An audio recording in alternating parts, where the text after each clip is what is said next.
Well, we're going at it again. Yeah, let's hope it I, works I, well this time.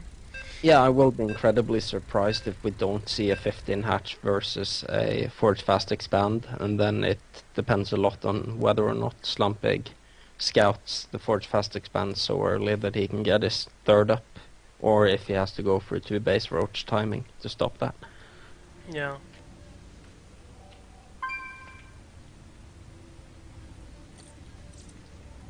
Okay, so SpadeAce is at the top left, and Slampig is at the top right. So who do you think it favors the most in this positioning? Well, the thing is, I know for a fact that Slampig has his scouting hasn't been perfect the last few games, so hopefully improves on that one in this game, because in these positions, he'll get the Overlord over there early enough to scout. I just hope he drones scout as well, so he can see the Forge Fast Expand. If he waits till the Overlord is over there, he will already at that point probably be a bit behind. Yeah. The thing about Shakuras for Protoss is that it's kind of easy to cannon up because of the way the ramps are constructed. So it's one of those maps where Protoss has a pretty easy time getting both their third and fourth up. Yeah, I definitely agree. I usually don't like drone scouting. However, on large maps where it's common that Protoss goes for Forge Fast Expand, I think it's quite crucial to drone scout even, because sometimes you would like to be a bit more secure and go for a 14-14. However, if you see a Forge Fast Expand, it's like 100% you really need to get that 15 hatchery or you'll be so much behind. Well, as we see now, Slampig did go 14 gas, 14 pool, and he scouted the Forge Fast Expand before he put his pool down. He might want to do some pretty early semi-strong push, knowing that the amount of units that SpadeAce has can't be that much. But I'd still say against Protoss almost in every match, but especially maps where Protoss tend to Forge Fast Expand, that a 15 hatch is a more viable option. 14 gas, 14 pool is okay against Terran and Zerg on these maps, but it seems a bit passive on maps where it's easier for Protoss to Forge Fast Expand. Yeah. And you have to remember a 6-gate push from a Protoss, or even just a 2 Colossi timing push against the Zerg who expands to second pretty late is incredibly strong. Yeah, it's totally strong. You really need to have your second expansion already up and running, and also be ready for your third. And if he attacks you, then it's probably the best to not take the third and make a hatchery inside your base for macro purposes. Yeah, exactly. And what you also can see in this matchup, at least in SpadeAce's base, is that for going Forge first, I don't think his Chrono boosted his probes enough. Just about 20 seconds ago, he had full energy on his Nexus. And you go Forge Fast Expand to get that early economic advantage, but it doesn't help you if you don't get or Chrono boost the probes out, so you can actually take advantage of it. Yeah, it's a big problem for SpadeAce because he have almost the same amount of probes as Slampig have as drones, which is not good. For Forge Fast Expand, really need to push out a lot more probes in the early game, so you can compensate in the mid game and the later game, more like the end game. Yeah, we also see SpadeAce has no idea whether or not his opponent has expanded, and when you're going Forge Fast Expand yourself, you really need to check on that timing. He did see the 14 gas, 14 pool timing. Yeah. But he has not checked for the expansion timing, so that means he has no idea of whether or not this is a 1-base roach all-in, or a 2-base roach all-in, or if it's just a late expansion.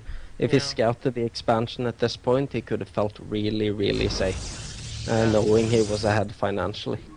And I honestly love Slampig's timing on that Overlord, spotting the Stargates. You know, that is Yeah, a golden Overlord. it is, and I'm also quite surprised at him going Stargate at this point, because he did see the 14 gas 14 pool speedling expand, and usually you get the lair right after you get the first 2 queens then. Yeah. So he will be able to get out units to negate that and stop that. Yeah, I actually think he might have had in mind that he might have gone for some sort of sneaky to void Phoenix just to harass, take him out of guard. I have to say though, still on the macro side of things, um, I think they're both doing a pretty decent job. They're both sticking to their game plan. My objection to all of this is that their game plans at this point aren't necessarily based on the information that they've received. Yeah, they're going like complete They robots. they seem to be having a plan of how this matchup probably usually looks, and then they go for the unit composition that has been successful for them in the past. Yeah, it works quite well all the way up to gold, but at higher level in platinum and diamond, it really doesn't work. Especially as a Zerg, you really have to adapt yourself towards what you can see from the Protoss or the Terran opponent. Because if you just go blindly into what usually works, you can, if for example you go for mass roaches, when you go to attack him, he might actually have like 10 immortals, and you will be in such a huge trouble. Yeah, I'm also very interested to see what he does when the Spire gets up now. It will be very natural for him to go Corruptors here. Yeah, only He problem did though see the, is his, but the thing is, yeah, the he thing is doesn't he have did not. gas. Yeah, and the other thing is he has scouted with his Overlord that there's a large possibility that there is no Robo.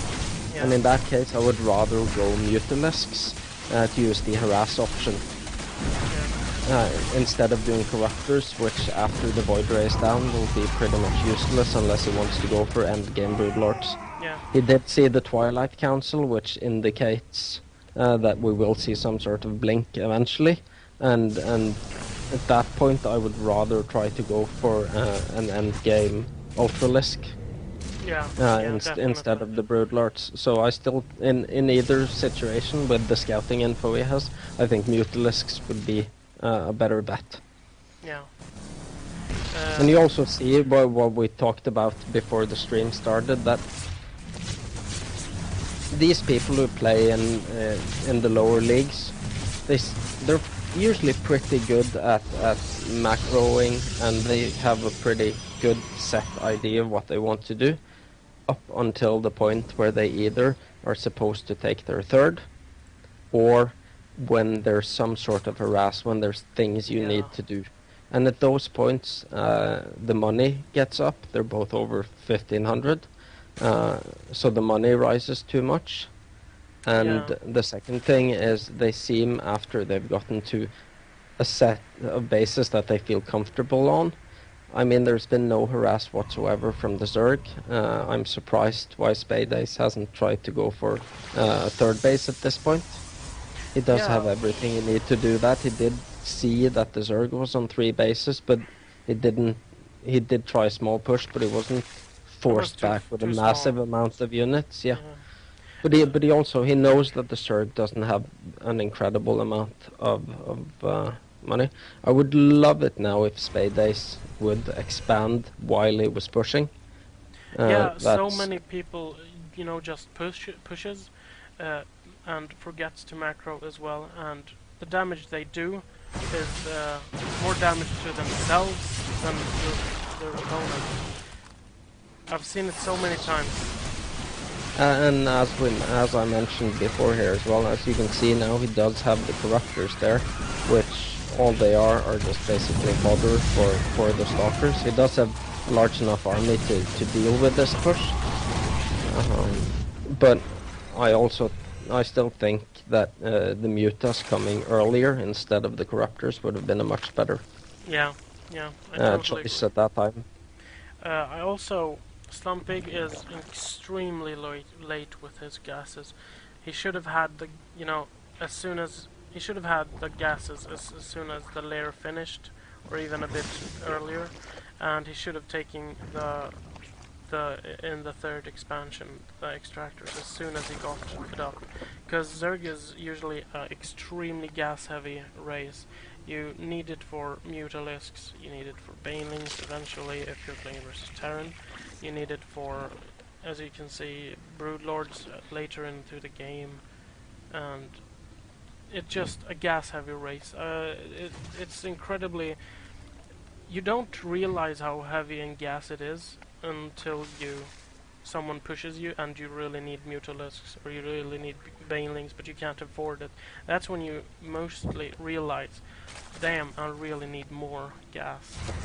Yeah, I'm also I have to say, even though I loved Slumpig's third timing, I thought that was good. He was late, very late on his natural expansion, but I thought he took his third at a pretty good time, considering the information. But he's still miles behind in drones. If we check the unit tab here, he's on half the amount of drones that SpadeAce has. And Zergs need to be ahead. I mean, there was no indication that said there were going to be pressure, so Slampig had units standing around for a very long time without actually using them. And for every second a unit or an upgrade is on the battlefield and not being used, it loses its value. Yeah. And as we can see now, when we have 90, Slampig needs to win on this push. Yeah, if he doesn't win, it's probably a loss. And the problem is that the unit composition now of Slampig, I mean, the Lynx can take down these stalkers, but they will die really fast with the cannons. Yeah, and also Slampig has so much indecision. Many times he just pushed back with the Zerglings, which is extremely bad because the Zerglings doesn't do any damage while they're running back and forth, and yeah, he's wasting them kind of. Yeah, I'm also surprised at SpadeAce being up on 3 bases. He oh, we have a pause. Apparently something is wrong, Slampig says. Well, what I can say in the meantime is I'm surprised at Slampig. He did pretty well. His expo was a bit late, his third, when he was pushing. It should have been put down the second he moved out of his base, but that's small details. But now he's up to 3, he's up to 90 probes. It's really good. Huge kudos to Spade for that. But he's still only on 7 gates, and he still only has 7 gates, 1 robo, 1 starport. He could actually, even if he's ahead in probes, they're on equal amount of bases, and there's not enough hatcheries or economy for Slampig to get back. Yeah. He might actually lose this game for not being able to produce enough units. Yeah, I totally agree. And when you see that you have so much minerals, just spam the G button. Put down, I don't know, 10 gateways. Yeah, he can afford it at this point. He's up to 3,000 minerals, 1,000 gas. And if he had played against another Zerg now, who had the economy, the same economy to reinforce, it would be really dangerous for him. Yeah. His army could almost wipe out the entire Zerg army, and just to end up with the Zerg being able to just in time outproduce him. Yeah. There's some lots of control by Slampig, moving a couple of roaches. Yeah, and we can see now